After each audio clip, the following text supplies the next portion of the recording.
Hello there. I am at the Latrobe First Church of God, and I have the privilege Not the second. Not the second. Not the third. Yeah, just if you hit the second or third, you just keep going. Yeah, you gotta come back. To the Latrobe First Church of God, and I'm sitting with an old friend, Pastor Mike Bobula. And it's wonderful to have you and sit with you. Nice It's to been see you. quite a while. Yes, actually. it It's been has. quite a while. Because we were both Mount Pleasant boys there for a while when we were ministering in the same circles. So it's good to sit down with you this afternoon. Well, thanks for coming over. Well, sure. Now, first of all, where is the Latrobe First Church of God? What is the physical address? The address is 616 Princeton Street in Latrobe. The real address is we're right next to McDonald's on Lincoln Avenue. Yeah. So if you're sitting in a drive-through, look to the right. Here we are. Yeah, that couldn't be simpler. Now, what are the times of your services? 9:30 on Sunday mornings, and then we have Bible studies on Wednesday morning, Wednesday evening. Very good. And it's just a beautiful church. I'm here looking at the stained glass windows. We're still decorated, even though it's after Christmas, we still have some Christmas decorations up. But how was your Christmas? It was great, for Christmas being on a Sunday. Yeah, and freezing, too. And freezing, yeah, 2 degrees. It was great. We had a really nice turnout. New Year's Day, we had a nice turnout then, too. It was really exciting. Oh, that's awesome. Now, being that we are in a new year, like just by a few minutes, we're in the year 2023, what do you think that are the challenges for the church, your church, or all the churches, in the coming year? What do you think should garner our main attention? Well, I mean, this sounds kind of weird. I'm in the leadership of our region, too, for our denomination, and it's the same everywhere. Is our challenge is to just do what we're supposed to do well. Yeah. Stick with Jesus, stick with the Bible, and like I've tried to make a commitment to quit the gimmicks and trying all this and that and all that, and I've read so many church leadership books through the years that they're all basically the same. They all end up with, get back into the Bible and pray. Right. So I'm not even reading those anymore, because if they don't say that, it's not worth reading. So the challenge, if it ain't broke, you don't fix it. If that's what works. So I think the challenge in a nutshell is to try to strip away all of the stuff that distracts us, all the peripheral stuff that people get hung up on, and just really focus on Jesus, the Bible, because all the other stuff, a lot of places in the world do it well. Right. I mean, not that there's anything wrong with fundraisers and food drives and all that, but everybody's doing that. Mm-hmm. And what makes us different is we've got an even better message that goes with that. I agree. So strip all the mess away and get back to basics is what you're saying. Yeah. Exactly. Yeah, absolutely. Yeah, if you stay ahead the way you got ahead, and the church got ahead by prayer and fasting and study and teaching, and for the last 2,000 years, and that's very good advice. So if I were to come here on a Sunday morning, what could I expect? Are you more traditional? Are you more contemporary? How would you describe the service? Well, we're definitely not high church. Mm-hmm. We're a little more laid back. Take it very seriously, but I don't take myself too seriously. Very friendly people, a lot of discussion before, and then have a little bit of mix of hymns and some modern music. And we made this big commitment, I'll say it again, last year, to just get back into the Bible. Amen. More simple stuff. Let's just open this and see what it is. Yeah, you can't go wrong there. No. What was it that led you into the ministry? What do you think it was that pulled you or attracted you to become a pastor? Well, I mean, I grew up in the church. I grew up Catholic, and then I went bad and became Protestant. But I'd always been involved in church for years, and I was in Chicago on a business trip one time, and I was going to go to Willow Creek. I said, well, I want to see the megachurch. I want to see this. So I got there really early, and I was sitting there, and I just heard clear as a bell, you need to be doing this. And there was nobody sitting around, and I just knew God was calling me. I didn't know what it meant. I didn't know what the next step was, but it was just as clear as that, and I just kept taking the next step and see where he leads. And you're a family man. I am a family man. You have 4 children, all grown. All grown. And all doing well. Yeah, one of them's a music producer, another's a pilot, another's a basketball coach, and our youngest is a Marine.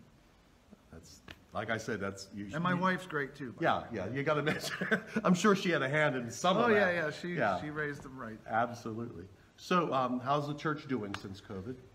It's going really well. It was weird. Like every church I talked to, attendance is down a little bit.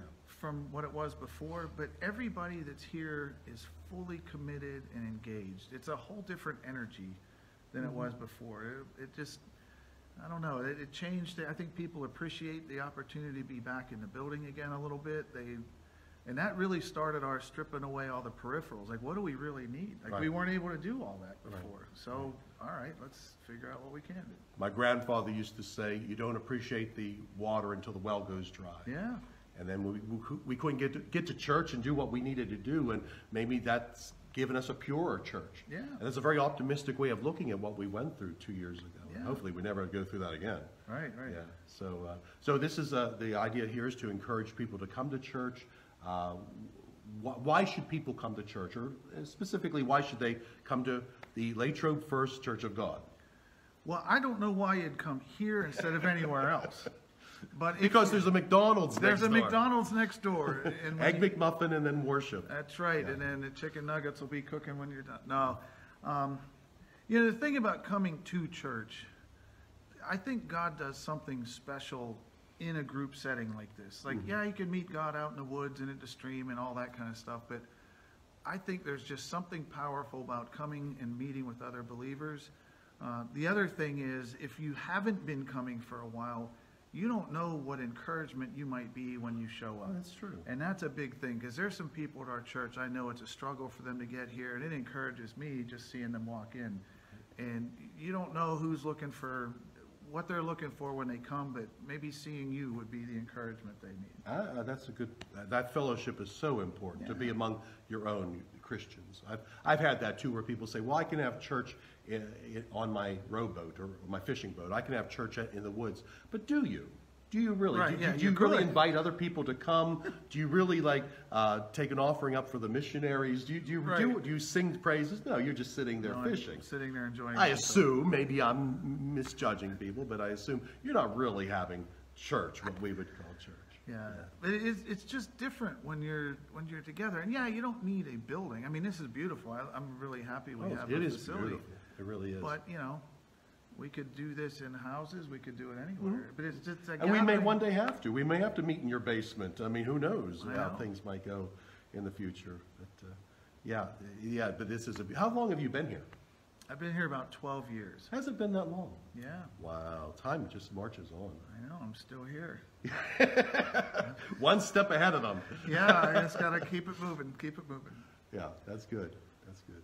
And you enjoy Latrobe? I love it, yeah. It is. It's not a bad place. Yeah, I mean, we raised our kids here, and I mean, I was kind of from here before I was a pastor here anyway, so.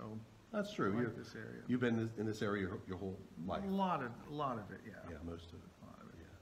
I never moved off the street I was born on. Isn't that pathetic? When I say that out loud, I still live on the same street. Yeah, that is kind of like, I was born with no wanderlust. I actually am pastoring the church I grew up in. Really? Yeah, that's weird. Well, I was saved in this church right up in the overflow when my father-in-law was a pastor here. That's good. I didn't realize your father-in-law was a pastor. Yeah, he was here for over 25 years. Wow. Well, hopefully you have another 25 years or so here. Like some people, you know, marry the deacon's daughter, but I needed more help. God sent me to the pastor's daughter, and my life was saved from that, so it was good. But, yeah, I don't have a sense of really wonder and adventure. No. I would not have been a pioneer. I would have stayed in Boston. And I bloom where I was planted. Yes, that's with right. long roots. I don't wander too much. And God bless those who want to spread the gospel to other countries and they want to travel. That just wasn't me. Yeah. Well, you know, so speaking of that, you know, we do live stream services and all that, but we're not promoting it. We're not trying to go viral or anything. It's just, we've really tried to focus on, well, here's who God brought together. What can we do? Right. We're not trying to pick the next flower committee person or whatever. It's like, well, what's your gift? Use it. What's your gift? And see where God leads. It may look different every year. Who knows?